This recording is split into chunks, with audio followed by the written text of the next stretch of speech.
Your business website is your own piece of digital real estate. And like any piece of real estate, there's always a little project or two that you can do to make it better. So let's roll up our sleeves and get to work.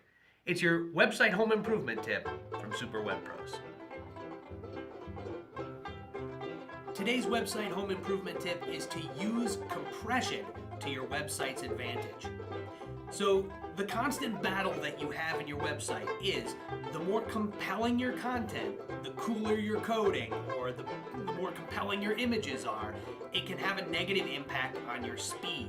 So the question becomes, how can you still have compelling content, but also make your website move quickly and speedily and easily for your visitors to use? And the answer is compression. So the key behind compression is that it's cutting out any unnecessary data that you don't need in order to make your website move quickly.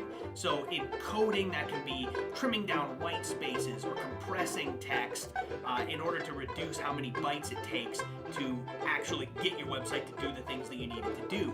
For images or audio or video, you're taking away some of that metadata that you don't necessarily need.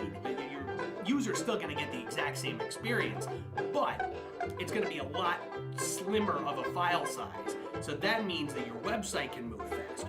The faster your website moves, the easier it is for your customers to use, and the better your Google ranking. So use compression to your advantage and make sure that your website is moving as quickly as it possibly can. Thanks for watching. If you enjoyed this video, please subscribe to this channel and our blog for more useful tips. And if you're interested in making your small business website the best it can possibly be, come visit us at superwebpros.com.